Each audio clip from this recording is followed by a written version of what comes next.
been one of the biggest and busiest years in the history of women's rugby. Johannes-Haupt, who has played and coached at the Women's Rugby World Cup, represented the Springbok Women at the 2010 Rugby World Cup and played in 12 tests before retiring in 2014. The 40-year-old was also appointed in her current coaching role in 2023, and it is an incredible conversation that we are looking forward to look at the year that was for the women box, as this was one of the busiest years, 2025, as we almost are at that point of saying goodbye to 2025. Coach, a very good afternoon and a warm welcome to Africa at Play. Good afternoon. Thank you so much for having me. Thank you so much indeed. Let's take it a step backward, Coach. You as a little girl going to school for the very first few days, do you remember those days, and what's the first sport that you fell in love with?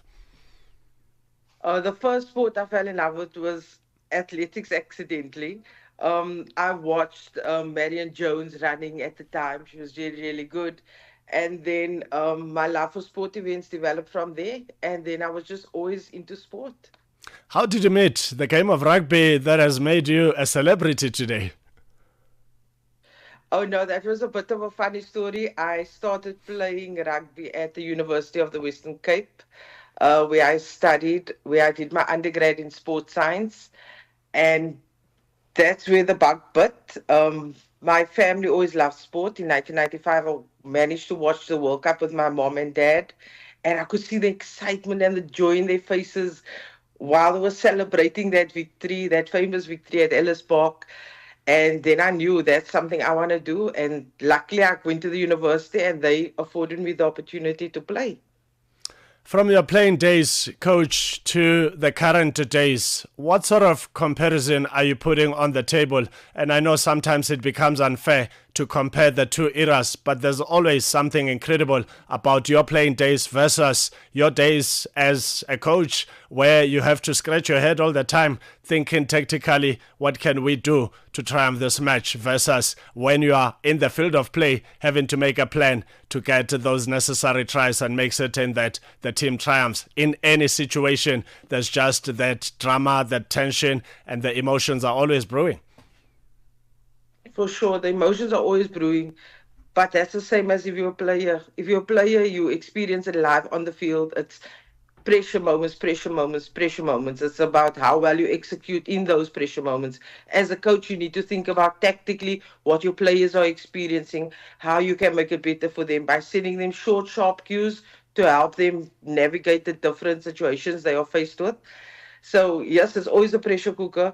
It's always a fun experience to have, and that's why the game has evolved so much from a passion project to where they can actually represent their country and be playing for the gains of it as well.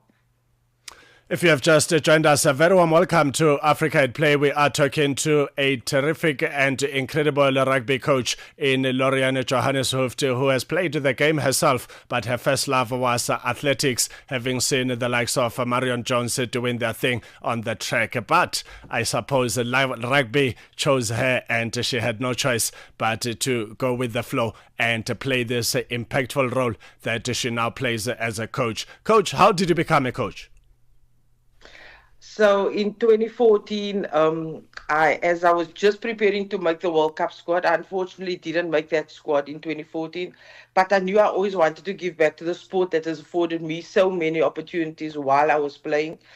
The values that I've learned as a player was just something I always wanted to give back to the next generation, to the future of the game. And that's why I wanted to coach. I always wanted to teach and inspire. And I think that's where the love for education and rugby came into play as well in my life. 2025 as a rugby year for women in rugby, particularly in South Africa and the African continent. How do you look back at this exhilarating year? This year was jam-packed for us. The beauty of it is we got so many opportunities to play rugby. In the past, we didn't play as much. We managed to grow our depth, give players more opportunities to play, and in that we could prepare well for the World Cup. From a European tour where we played against England under 23s, we had unit sessions against France, and then we played a test match against Spain. That was Europe. Then we went to Africa Cup, where we played the players that were mainly on the fringes of our national team, to make their national duty call up in Africa. So they represented South Africa in Africa, while we had a team back in South Africa training hard as well, same time during Africa Cup time. We played against Canada, 2 test matches. Canada's ranked in the top 3 in the world, and we managed to play against really good, strong opposition.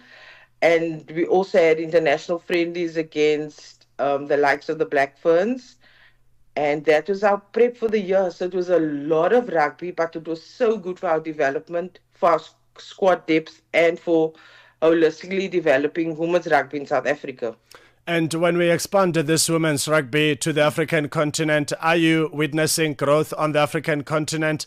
I'm seeing the likes of Kenya as a nation so much passion into the game. Even when it's the 7th side, you see the passion that they give us a run for our money, although South Africa still has an upper hand. But I'm thinking on certain match days, Kenya can be a headache. No, for sure. Kenya's such a good, strong team. And we actually have really good competition at Africa with Kenya all the time. It's always a tough physical game, and we know that you can't just rest on your laurels when you play in Kenya. It's a good, strong game, which means the development of Africa is good, as well as the refereeing department in Africa is doing well as well. When we take it international, which are the 2 or 3 nations that you think are still giving South Africa a tough time, and what sort of needs to happen for South Africa to be at a point where we can speak proudly and say the women box will triumph this one without shaking or breaking? All right, now we've landed in the top 8 because we qualified for the quarterfinals at the World Cup. So going forward, we definitely want to compete with the top 5, top 6 teams in the world. And in 2026 and beyond, that's where we want to compete regularly, and then ultimately give 1 or 2 of the top few teams a proper go for it. And then we'll know our rugby is developing very steadily in South Africa, and then we can then the sky's the limit. We keep on growing and getting better at this game. Coach Johannes-Haupt rather talking to us on Africa at Play, an amazing part of women's rugby in South Africa. Coach, just your thoughts on women in sport in South Africa. Are you seeing a big change? Are we moving in the right direction, or we still have to go back many times than once back to the drawing board and fix the situation for women in sport to get to that ideal competitive level? You look at the women box, very competitive. You've had a busy year versus other years. We've seen the women Proteas making it to the ODI World Cup, taking India, giving them a run for their money, although we didn't triumph. But we're starting to see the rivalry in women in sport, like we also get to see it in your counterparts in male sport. I think it's so important that women supporting women in sport consistently. I'm just happy to see the growth and the progress of women's sport. If we have opportunities, we can go and support them, and vice versa. We like connecting. We like making this game a better place for all women in sport. And that's what we're doing by small support. Just be our plus ones in all women's sport. Just come and support us. You'll find the love and the passion in each different sport, and the bug bites, and then we keep supporting and we grow our sport. We're competing. We're not there just to participate on the world stage anymore. We're there to compete and there to make our country proud. And that's what we want to do going forward, to always compete and give the best that we can possibly give to our country and to the sport we love. As we say goodbye, Coach, what's still coming up in the calendar of Women's Box? For this year, nothing's coming up. We have wrapped up the year, but our under-18s will be playing 2 internationals in December, which is exciting for them. And then we look to the development of our game now. And the under-20s will also kick it off early in the year. And then we go back into our international senior season and playing more rugby. And that's going to be the game changer for us. Coach Loriane Johannes-Haupt, thank you so much for your contribution to the game of rugby. It takes a team, it takes different individuals, individual brilliance, team play, and contribution of different stakeholders, those on the field and those behind the scenes, to make South African rugby works. We've also seen the Springboks yesterday in emphasizing their dominance and triumphing in a one-way traffic encounter against Wales, 73-0. Definitely not a child's play. It was a walk in the park for the Springboks. And even if an opponent is tough, they make it look like it is a walk in the park. Thank you so much and have an awesome festive break. Thank you so much.